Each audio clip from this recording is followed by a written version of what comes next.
je n'arrive pas à développer mon activité libérale, je suis psychologue et ça roule plus, je ne sais pas quoi faire. Ça, c'est la question que j'ai eue il n'y a pas longtemps et on va tenter d'y répondre aujourd'hui. Donc je me présente, je suis Medjed Boussahaba, psychologue et psychothérapeute en cabinet libéral depuis 3 ans maintenant et j'ai fondé l'Académie du Libéral pour accompagner mes consoeurs et mes confrères à s'installer et à se développer plus sereinement. Donc là aujourd'hui on va essayer de répondre à une question qui revient quand même assez souvent. On va dire que les deux types de psychologues que je peux être amené à accompagner, ce sont ceux qui veulent s'installer, c'est-à-dire qu'ils ont ce projet-là, qu'ils soient salariés ou pas forcément avant. Et puis j'ai ceux qui sont déjà installés mais ça vient à dysfonctionner à un moment donné et ils ne savent pas trop pourquoi et ils ne savent surtout pas trop quoi faire. Donc, je vous donne là le cas d'une psychologue que j'ai accompagnée récemment et comme ça, vous aurez une espèce de trame à essayer de respecter pour solutionner ça si jamais ça vous arrive.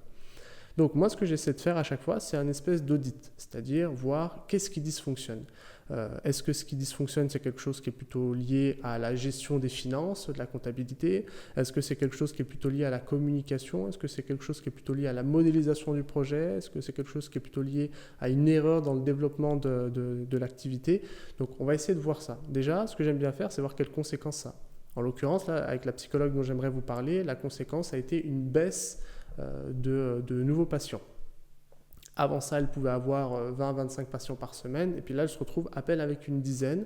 Ça fait quelques semaines, voire quelques mois que ça dure, et elle ne sait pas quoi faire. Donc, moi, je postule à ce moment-là que c'est soit un problème de visibilité, c'est-à-dire que dans sa communication, il y a quelque chose qui n'est pas clair ou qui ne fonctionne plus, ou bien il y a eu un événement et il faut qu'on arrive à trouver quoi. Donc, je me pose déjà la question sur le problème de communication, parce que généralement, c'est ça qui dysfonctionne le plus. Est-ce que ce qui dysfonctionne, c'est un problème de visibilité? C'est-à-dire qu'un de ces canaux dysfonctionne en termes de visibilité, c'est-à-dire son site internet, admettons que jusqu'à maintenant, il enregistrait 500 visites par mois, là, actuellement, il n'en enregistre plus que 200. Ben voilà, je me dirais qu'il y a un problème dans cette visibilité-là. Maintenant, qu'est-ce qui a causé ce manquement-là? Ça, c'est une autre question. Je peux regarder la fiche Google qui avant enregistrait, j'en sais rien, 300 vues et qui n'en enregistre plus que 100. Donc voilà, j'essaie d'explorer ça. Ça serait pour la visibilité. Est-ce que c'est un problème plutôt d'acquisition? C'est-à-dire que ces chiffres de visibilité n'ont pas bougé. Il y a toujours 1000 personnes ou 500 personnes qui viennent par mois sur son site internet. Par contre, là où avant, pour 500 personnes, il y avait, j'en sais rien, 5 nouveaux patients, aujourd'hui, il n'y en a plus qu'un seul. Donc je me dirais que c'est au niveau de l'acquisition, c'est-à-dire que les personnes voient son site, mais passent moins à l'action, c'est-à-dire prennent rendez-vous. Ça, ce serait un problème d'acquisition. Et ça, évidemment, là je prends l'exemple du site internet, mais vous pouvez très bien le transposer sur n'importe quel canal. Vos réseaux sociaux, votre réseau pro, enfin voilà, toutes ces choses-là. Alors, réseau professionnel, ça va être difficilement quantifiable, parce que vous ne pourrez pas savoir concrètement combien de patients on vous renvoie. On pourra nous plutôt regarder précisément la fiche Google, le site internet, les réseaux sociaux, et puis éventuellement fichier d'achat de prospects, dont j'ai déjà pu parler dans d'autres vidéos. Ce que j'appelle fichier achat prospect, ça va être Doctolib, ça peut être psychologue.net, etc. Donc, visibilité acquisition, j'essaie de voir si ce n'est pas un problème de rétention. Alors, on n'aime pas trop ce chiffre-là parce que ça fait vraiment marketing client et nous, on n'aime pas trop ça, enfin, en particulier quand l'activité elle est thérapeutique. Mais ce qu'on va appeler la rétention, c'est j'ai X patients qui viennent pour une première séance et j'en ai X qui restent après cette première séance. C'est-à-dire qu'ils vont entamer réellement et poursuivre cette thérapie-là. Donc, moi, ce que j'aime bien mesurer à chaque fois, c'est ça. C'est combien de nouveaux patients viennent. Et parmi ces nouveaux patients, quel pourcentage reste? Alors évidemment, sur une semaine, ça n'a pas l'intérêt de mesurer ça, mais on essaie d'avoir une espèce de grande moyenne. Et on va se rendre compte, j'en sais rien moi, que pour 10 patients qui viennent, il y en a, 8 qui viennent réellement ou qui continuent réellement en thérapie avec vous. Petite parenthèse là, si vous voulez réduire ce chiffre, c'est-à-dire faire en sorte que les nouveaux patients soient des nouveaux patients qui restent, déjà, faites un super travail, ça permettra déjà de donner envie aux personnes de revenir. Et il faut qu'elles aient confiance, il faut qu'il y ait déjà un semblant d'alliance thérapeutique qui commence à se créer. Et ça, c'est facilité par la transparence dont vous faites preuve au sein de vos différents canaux.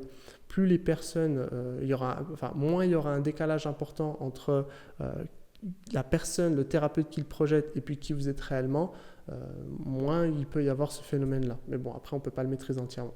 Mais donc voilà, est-ce que c'est un problème de visibilité, d'acquisition ou de rétention? Je vais me poser la question si c'est un problème d'organisation. Par exemple, elle dit sur son site qu'elle rappelle les patients, et sinon ça veut dire que c'est annulé, et là elle ne le fait plus. Elle a oublié cette règle-là. Donc voilà, ça peut être un problème d'organisation ou, bon, là on sort un peu du symptôme entre guillemets qu'elle peut avoir, c'est-à-dire la baisse d'activité, mais je vais me poser la question aussi de l'organisation financière. Est-ce que les charges sont optimisées? Est-ce que les apports sont suffisamment optimisés aussi? Je vais me poser aussi la question de si c'est un problème de modélisation, c'est-à-dire que beaucoup de psychologues sont dans cette situation-là, surtout quand ça fait un moment qu'ils sont installés. Parce qu'à l'époque de leur installation, et quand je dis à l'époque, ça peut être juste une dizaine d'années, ça suffit pour parler d'époque, il y avait beaucoup moins de psychologues et psychothérapeutes qu'il y en a aujourd'hui. Aujourd'hui, il y a quand même une vague assez importante de jeunes thérapeutes qui n'ont même pas encore travaillé en institution et qui veulent déjà se lancer en libéral parce que les réalités de terrain ne donnent pas forcément envie. Les institutions ressemblent de plus en plus à des usines avec l'accompagnement de 10-12 patients par jour. On vous oblige à utiliser tel ou tel outil, vous n'avez pas le temps de vous former et pas les moyens non plus, enfin bref. Et puis la réalité économique aussi financière en France en particulier, elle ne fait pas rêver. Donc beaucoup se basculent pour le libéral pour ces raisons-là. Et donc le fait d'avoir cette espèce de baby-boom des psychologues amène beaucoup plus de concurrence. Et là où avant, simplement avoir un site internet très vite fait, sans référencement, pas de fiches, et puis on est juste bouche à oreille, ça pouvait fonctionner, maintenant c'est plus du tout le cas. Les réalités, elles ont changé, il y a de plus en plus de concurrence, donc il faut accepter ces règles du jeu et être capable de proposer en tout cas de mettre en place une stratégie de communication efficace. Donc voilà, donc problème de modélisation dans le sens où la modélisation c'est vraiment comment est-ce que je pense ma pratique, à qui est-ce que je veux m'adresser, quels sont mes outils, quelle est mon approche, et le fait de l'avoir précisé, ça va vous permettre de vous démarquer aussi. L'exemple qui est souvent pris dans le marketing, qui est un petit peu différent de notre situation, mais voilà, je vous demande de faire un effort juste pour cette métaphore-là, c'est qu'imaginez si demain, vous êtes fan de voiture et vous avez une espèce de 4L, une 4L jaune, et puis qui a un logo particulier. Et vous devez la faire réparer. Mais vraiment, vous y tenez comme à la prunelle de vos yeux. Et là, vous avez le choix entre deux garagistes. Un garagiste classique, qui fait toutes les voitures, tout le temps. Et puis un qui est spécialisé dans les 4L jaunes de telle année, avec tel logo, c'est-à-dire exactement votre voiture. Si vous avez à cœur de pouvoir en prendre le plus soin possible, vous allez avoir tendance à vous diriger vers ce spécialiste-là, même s'il y a une petite différence au niveau du tarif. Et bien voilà, c'est concrètement ça que permet la modélisation, c'est de pouvoir mettre en avant vos compétences, et en mettant en avant ces compétences-là et en se spécialisant, vous paraissez, et c'est là où je dis qu'on n'aime pas trop parce qu'il peut y avoir un côté manipulation, vous paraissez plus compétent et donc les personnes vont avoir davantage envie de travailler avec vous. Là où je dis qu'on n'aime pas trop ces termes-là, parce qu'en fait, on pourrait complètement faire la manipulation. C'est-à-dire que moi, je sors d'études, je suis spécialisé en rien, puis je n'ai pas assez d'expérience pour dire que je suis spécialisé dans quelque chose, mais je vais décider de mettre en avant quelque chose parce que, justement, je veux pouvoir me démarquer. Et on voit que là, voilà, ça pourrait être un peu contre-éthique. C'est un peu les limites de la communication et le marketing dans notre profession. Il faut le savoir le faire intelligemment et surtout avec bon sens et respect des personnes qu'on va avoir en face de nous. Donc bref, je reprends le cas de cette personne-là typique. Et donc moi je postule que c'est un problème de communication et donc on va rentrer dans le vif du sujet. C'est-à-dire que je vais aller regarder directement chacun de ces canaux. Je vais regarder sa fiche Google, son site internet, ses fichiers d'achat prospect Doctolib, je vais regarder ses supports de com, je vais regarder réseau pro, je ne peux pas, mais je vais la questionner sur ses réseaux professionnels. Bref, on va vraiment faire un état des lieux de tout ce qui se passe. Et là, on se rend compte d'une chose, c'est qu'en fait, il n'y a pas de cohérence entre ces différents canaux de communication. C'est-à-dire que sur la fiche Google, alors déjà pas optimisé, sauf qu'aujourd'hui, c'est plus possible de fonctionner comme ça, il faut pouvoir optimiser ça. On voit qu'il y a une adresse qui est indiquée dans la fiche Google, une adresse différente qui est indiquée sur le site internet et une adresse différente qui est indiquée sur Doctolib. Ce qui fait qu'en fait, je pense que ce qui se passait, c'est qu'une personne qui va sur Doctolib prend rendez-vous avec elle parce qu'il y a une certaine adresse, mais quand elle se rappelle ou que la personne veut vérifier sur Google pour avoir l'itinéraire, elle voit que c'est une autre adresse, donc ça ne lui va plus parce que vraiment c'est des adresses dans des endroits assez différents, c'était à Paris. Donc la personne annule. Si une personne prend rendez-vous avec la fiche Google puis ensuite veut checker Doctolib, pareil, elle va devoir annuler parce qu'elle voit que ce n'est pas la même adresse. Donc on voit qu'une simple erreur sur l'adresse peut faire passer votre activité de 25 patients par semaine à une dizaine de patients par semaine. Donc c'est super important de toujours essayer de tenir à jour chacun de vos canaux de communication pour éviter qu'il y ait ce genre de coquille qui puisse arriver. On a aussi regardé au niveau du site internet et la chose qu'on s'est rendu compte sur le site internet, c'est qu'il n'y avait pas les mises à jour qui étaient faites. Et ça, c'est un problème. Parce que quand vous cherchez à faire référencer votre site internet, il va falloir cocher certains indicateurs. Déjà, il faut avoir un bon référencement naturel, qu'on appelle SEO. Là, je dis vraiment en français.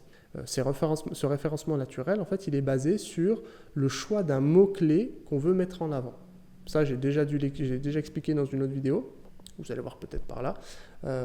L'idée, en fait, c'est de choisir un mot-clé, par exemple psychologue Dijon, et on le choisit ce mot-clé parce qu'on a fait une étude de mots-clés, une recherche de mots-clés, et on va vouloir mettre en avant notre site à travers ce mot-clé-là. C'est-à-dire que nous, ce qu'on veut, c'est que quand les personnes tapent par exemple psychologue Dijon, c'est moi je suis à Dijon, que je puisse apparaître dans le top résultat. Et bien, il va falloir que je l'optimise d'une certaine manière. Mais il va falloir aussi qu'il y ait autre chose qui soit fait, c'est les mises à jour sur mon site. Parce qu'un site qui n'est pas performant, c'est-à-dire qu'il ne va pas afficher correctement la page, ou alors les liens ne vont pas fonctionner, ou alors oui sur bureau ça fonctionne, mais sur téléphone c'est une horreur à suivre, et bien Google ne va pas le référencer. Ou en tout cas pas dans les premières pages. Parce que rappelez-vous, Google, ce qu'il souhaite, c'est offrir la meilleure expérience à ses utilisateurs. Donc il va mettre en avant des sites qui vont être bien référencés, qui vont avoir un bon SEO, un bon travail qualitatif qui est fait, parce que d'ailleurs avec la mise à jour, ils sont en train de faire une chasse à tout ce qui est intelligence artificielle, donc attention à ne pas utiliser ChatGPT à fond pour faire vos articles, et puis il va vérifier que la performance du site est bonne. D'ailleurs, il y a des sites, il y a un site qui fonctionne chez Google pour évaluer la performance de votre site. Et donc si la performance est médiocre, elle ne sera pas référencée. Alors que votre site peut être incroyable et qu'il a toujours été incroyable jusqu'à maintenant. Donc voilà, ça c'était aussi quelque chose qui n'allait pas, donc il a fallu qu'on refasse un travail autour de ça. Comment est-ce qu'on pouvait faire pour améliorer la performance du site. Donc là, généralement, quand vous le passez dans le scanner du logiciel Google, il vous donne tout un tas de recommandations que moi je vous invite à suivre. Et donc avec ces deux choses-là déjà, ça suffit pour que derrière, hop, la patientèle puisse revenir. Donc première chose à faire à chaque fois, c'est d'évaluer le symptôme et toutes les causes possibles, d'aller les fouiner, d'aller les rechercher pour voir ce que vous pouvez faire. La plupart du temps, d'expérience, quand j'accompagne les différents psychologues, ce qui revient toujours, c'est problème de communication. Donc vraiment, faites l'effort d'aller regarder ça, d'aller checker chacun de vos canaux, d'aller voir s'ils pointent tous vers la même direction, c'est-à-dire votre agenda en ligne.